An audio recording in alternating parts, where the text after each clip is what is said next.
자, 오늘 저녁의 말씀은 부활하신 주님에 대해서 함께 살펴보도록 하겠습니다.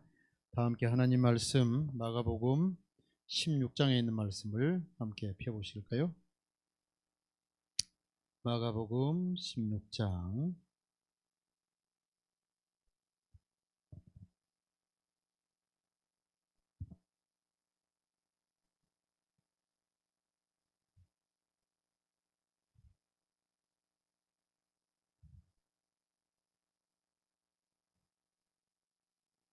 마가복음 16장 15장 42절부터 그 약간의 배경이 있기 때문에 보겠습니다. 마가복음 15장 42절. 이날은 준비일 곧 안식일 전날이므로 저물었을 때에 아리마대 사람 요셉이 와서 당돌이 빌라도에게 들어가 예수의 시체를 달라 하니, 이 사람은 존경받는 공회원이요 하나님의 나라를 기다리는 자라.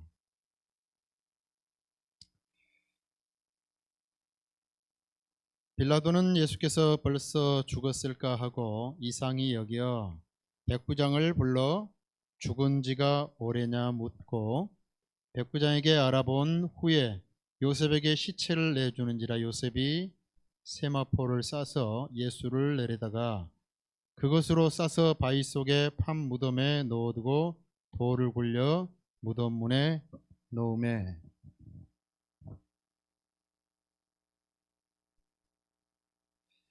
그리고 16장 1절. 안식일이 지남에 막달라 마리아와 야고보의 어머니 마리아와 또 살로메가 가서 예수께 바르기 위하여 향품을 사다 두었다가 안식 후 첫날 매우 일찍이 해돋을 때에 그 무덤으로 가며 서로 말하되, 누가 우리를 위하여 무덤 문에서 돌을 굴려주려 하더니 눈을 들어본즉 벌써 돌이 굴러져 있는데 그 돌이 심히 크더라. 무덤에 들어가서 흰 옷을 입은 한 청년이 우편에 앉은 것을 보고 놀라매. 6절 다 함께 읽어보실까요? 시작. 청년이 이르되 놀라지 말라. 너희가 십자가에 못 박히신 나사렛 예수를 찾는구나. 그가 살아나셨고 여기 계시지 아니하니라. 보라, 그를 두었던 곳이니라. 그리고 14절 13절부터 보겠습니다. 두 사람이 가서 남은 제자들에게 알리었으되 역시 뭐하지 아니하니? 믿지 아니하니라. 14절. 그 후에 11 제자가 음식 먹을 때에 예수께서 그들에게 나타나사 그들의 믿음 없는 것과 마음이 완악한 것을 꾸짖으시니, 이는 자기가 살아난 것을 본 자들의 말을 믿지 아니함일러라. 오늘은 부활하신 예수님에 관한 것인데요. 기독교는 출생에서 죽음으로 끝나는 종교가 아니라 출생에서 영원한 생명으로 가는 것이 기독교의 가르침입니다. 그래서 여러분, 여타의 모든 기독교의 모든 종교들은 출생에서 무덤까지 간 이후에 불교에서는 죽음 문제가 해결이 되지 않기 때문에 윤회 사상이라 해서 여러분들 계속해서 도는 거잖아요. 그리고 다른 모든 기타 종교에서도 여러분들 죽음 문제를 극복해서 다시 여러분들 태어난다, 산다라고 하는 부활 교리를 가르치는 교회는 여러분들 기독교 외에는 없습니다. 그래서 이 기독교 진리를 성경절 하나로 가장 잘 설명하고 있는 것이 무엇이냐 하면은 로마서 4장 17절에 있는 말씀인데 함께 읽어보실까요? 시작.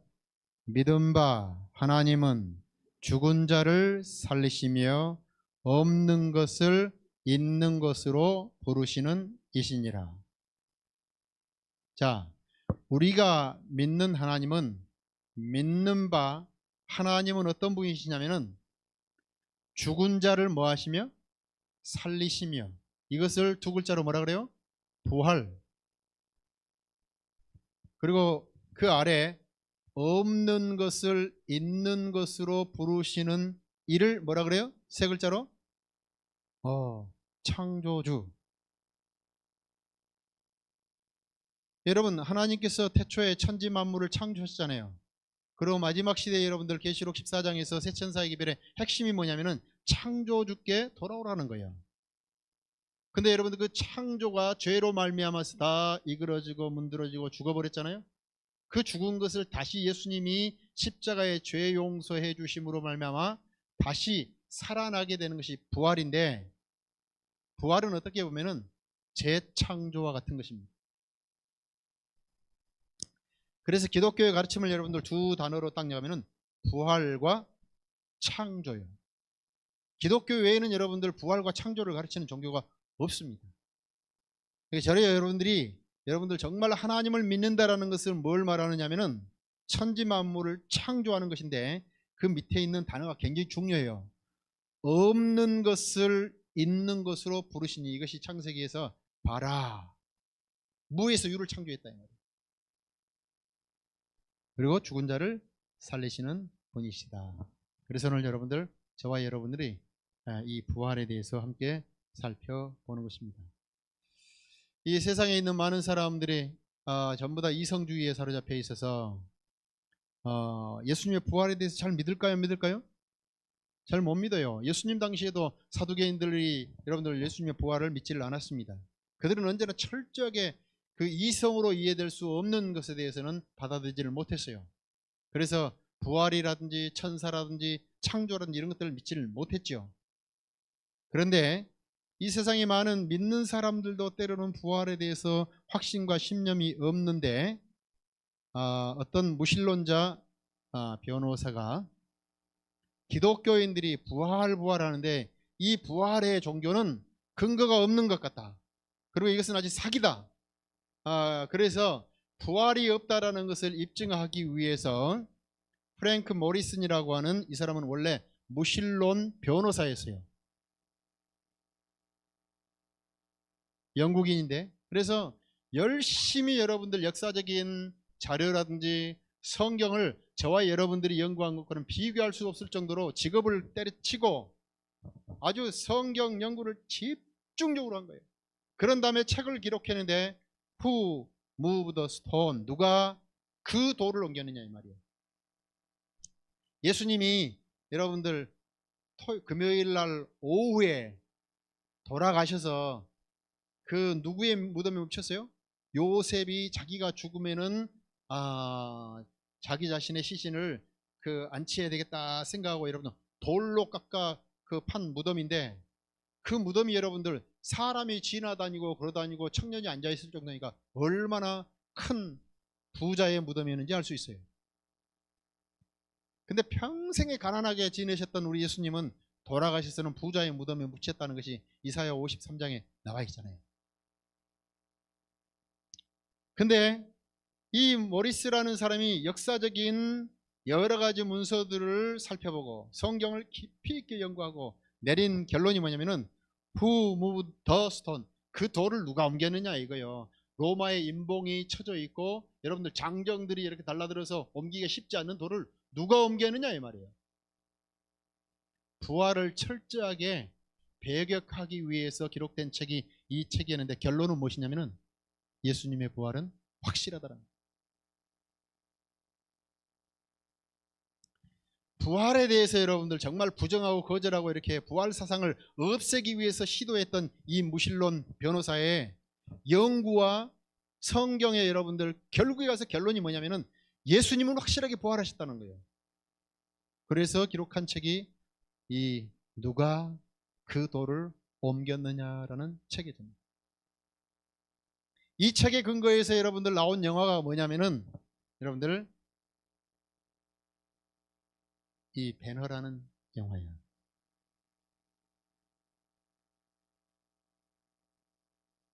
배너라는 영화. 근데 배너라는 영화 가운데에서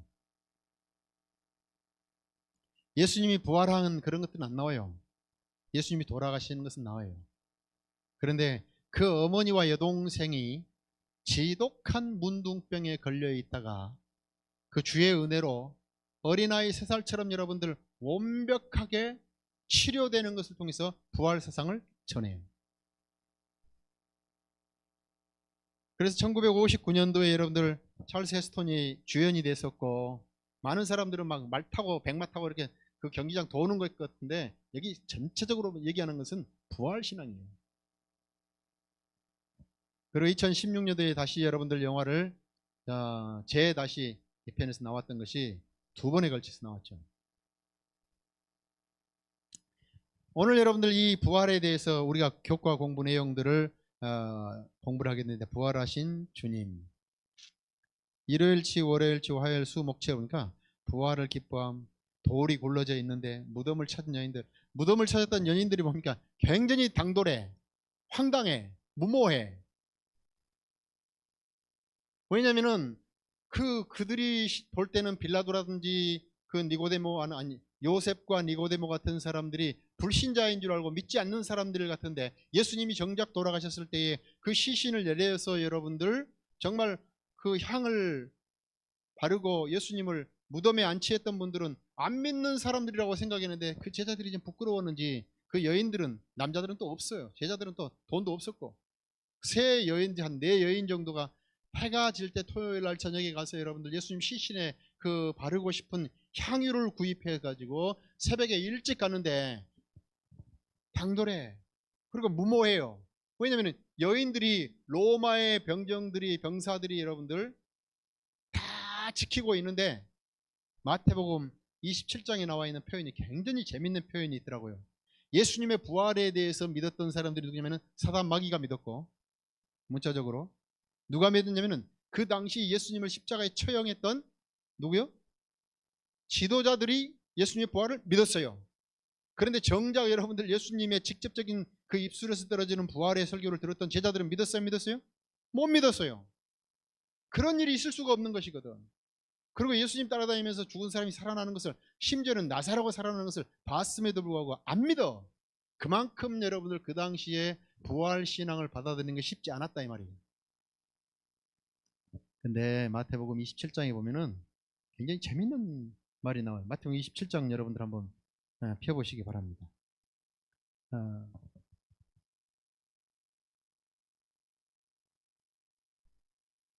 그 마태복음 27장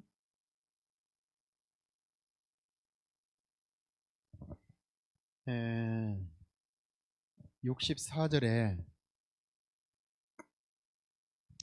62절부터 보겠습니다.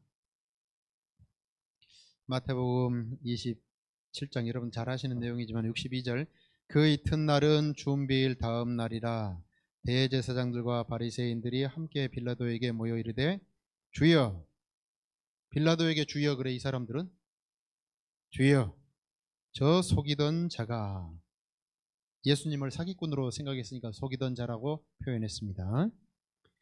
살아있을 때에 말하되 내가 며칠 후에, 사흘 후에 다시 살아나리라 한 것을 우리가 뭐 한다고요? 제자들은 기억했어요? 못했어요? 못해. 근데 이 지도자들은 뭐 한 거예요? 기억한 거예요. 64절에 이 말이 아주 중요해요. 그러므로 명령하여 그 무덤을 사흘까지 굳게 지키게 하소서. 그의 제자들이 와서 시체를 도둑질하여 가고 백성에게 말하되 그가 죽은 자 가운데서 살아났다 하면, 보십시오, 후에 속임이 전보다 뭐 할까? 예수님 부활해버리면은 이제 완전히 끝장납니다.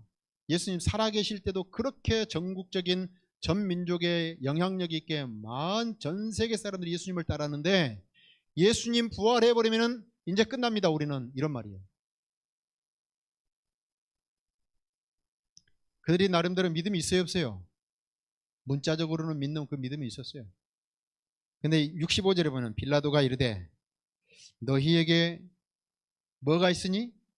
경비병이 한 200명 정도의 경비병이 있으니 가서 어떻게 지키라고요? 대강 지키는 거요? 어떻게 지키라고 했어요? 힘대로 지키라고 그랬어요. 그랬더니 66절에 그들이 경비병과 함께 가서 돌을 임봉하고 무덤을 뭐 하니라? 어떻게 지켰다 그러세요? 굳게 지켰다 그랬어요. 이 임봉이 로마의 임봉을 함부로 들을 때는 직결 여러분들 사형입니다. 그리고 200여 명의 여러분들 병사들이 지키고 있습니다. 그런데 여인들이 여러분들 서너 명이 무모하게 향 가지고 한참 가다 보니까 예수님에 대한 그리움과 예수님이 그냥 막 돌아가신 것 때문에 너무 슬픈 나머지 그 이성적 판단이 안 됐는가 봐요. 그러나 신앙의 마음은 있어요. 새벽에 일찍 달려가는데 다 와가면서 가만히 생각해 보니까 아니 그 엄청난 로마의 임봉이 쳐져 있는 돌과 그 병정들을 꿰뚫고 어떻게 예수님에게 그 향유를 부을 수 있겠냐고 생각이 드는 거예요. 근데 제사장들과 그 당시 예수님을 십자가에 처형했던 사람들은 다 예수님 사후 후에 부활할 것을 생각하고 있는데 이 제자들은 부활할 것은 생각하지 않고 천년만년 무덤에 예수님이 계실 줄 알고 무덤에 쫓아간 거예요. 저와 여러분들도 예수님의 부활에 대해서 누누이 듣고 있지만은 정말 우리 삶의 현장 가운데서 예수님 부활을 믿는지,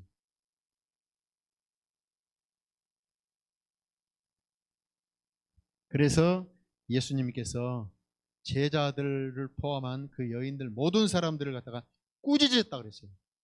어떻게 그렇게 믿음이 없느냐고. 아마 이렇게 설교하는 저도 그 자리에 있었다라면 그렇게 했을지도 모르겠지요. 그래서 영감의 글에서는 이렇게 얘기합니다.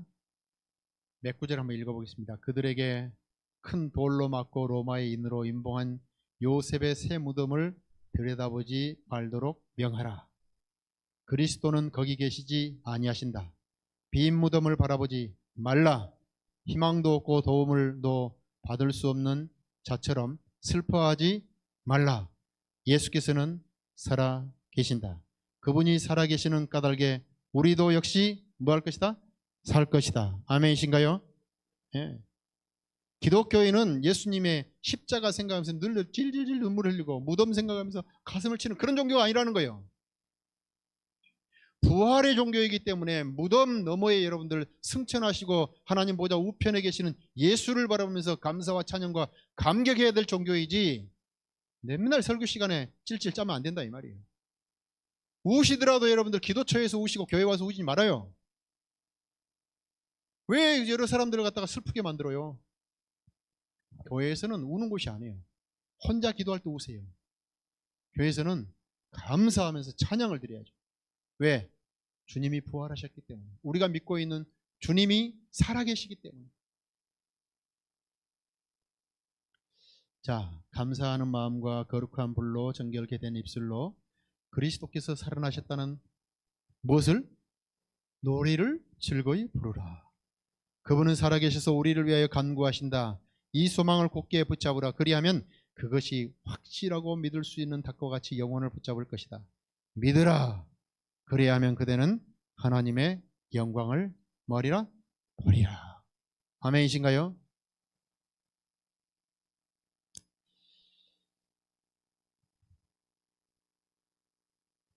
제가 그 서울에서 사역할 때 제가 아프기 전에 어떤 목사님이 아프셨어. 근데 이 목사님이 백혈병이야. 그래서 전국적으로 기도를 하고 했는데 이 백혈병이 여러분들 골수에서 이렇게 혈액이 생성되지 않는데 백혈병으로 사람이 스스시 죽고 가는데 결론은 지금도 성성하게 살아서 온 가족 사역 잘하고 있고 저기 수동 요양병원에서 자기의 그 전력에 대해서 이렇게 쭉 얘기를 하면서 그 아주 목회를 왕성하게 하고 있어요. 정말 똑똑하고 명석하고 비전이 있는 친구. 근데 이렇게 기도했답니다. 하나님, 제가 평생에 설교하면서 하나님은 천지를 창조하시고 부활하신 주님이라는 것을 교리적으로 믿고 가르쳤습니다. 그런데 하나님 살아계신 것을 믿습니다. 하나님이 부활하셨다면 내 몸에 있는 모든 것들을 다시 부활시켜 주십시오. 사랑하는 아내와 아들을 두고 죽을 수가 없습니다. 근데 응답을 받아가지고요. 지금 그 백혈병이 딱 사라지고 왕성하니 사역하고 있다니까요. 여러분 이 부활신앙이라고 하는 것이 단순히 예수님 재림하시게 될 때 우리 지금 늙어가고 있고 썩을 이 몸들이 죽어 있는 사람이 살아날 것이라는 그 여러분들 미래지적이고 그 역사적인 부활에 포커스를 맞추지 마시고 내 삶의 현장에 기울어지고 있는 사업과 내 가정에 참으로 어떤 방법으로도 해결되지 않는 것들이 부활 신앙과 부활의 주님이 나와 함께 하심으로 그 문제가 온전히 해결될 것이라는 믿음이 현재적인 믿음을 갖는 것이 더 중요하다고 생각합니다. 네? 네. 감사하는 마음과 거룩한 불로 정결케 된 입술로 그리스도께 살아나셨다는 노래를 즐거이 부르라 했고, 자, 이 부분을 제가 한번 읽어드리겠습니다. 그리스도는 믿는 자에게 부활과 생명이 되신다. 죄로 인해 잃어버린 생명이 우리 구주 안에서 회복된다. 이는 예수님께서 당신이 원하는 자들에게 줄 수 있는 생명을 자기 자신 속에 가지고 계신 까닭이다. 그분은 불멸을 주실 권리를 부여받으셨다. 그분은 인간을 위하여 버리신 그 생명을 다시 취하셔서 인간에게 주신다. 자, 요한복음 8장 51절에 있는 말씀 읽겠습니다. 시작. 진실로 진실로 너에게 이르노니 사람이 내 말을 지키면 영원히 죽음을 보지 아니하리라. 우리 윤재갑 장로님이 장례식이 있을 때마다 제일 좋아하는 성경 영감의 글을 소개해 드립니다. 다 함께 읽어보겠습니다. 시작. 믿는 자들에게 죽음이 사소한 문제에 불과하다. 그리스도께서는 그것을 마치 순간의 일처럼 말씀하셨다. 사람이 내 말을 지키면 죽음을 영원히 보지 아니하리라. 죽음을 영원히 맛보지 아니하리라. 그리스도인에게는 죽음이란 잠자는 것이며 한순간의 침묵과 어둠에 불과한 것이다. 아멘이신가요? 아멘. 이제 말씀을 마치면서 우리 성도들 다 함께 홍남표 장로님이 너무 감동적으로 노래를 불러버려가지고 안 불러야 되는데 그 부활에 관한 것이기 때문에 한번 찬양을 한번 해보십시다. 참이 148장 한번 펴놓으시고, 이게 예수님 부활에 관한 것이죠. 148장 펴시고 두 분씩 짝을 지시고 감사를 나누고 또 말씀을 묵상해 보는 시간을 갖겠습니다. 148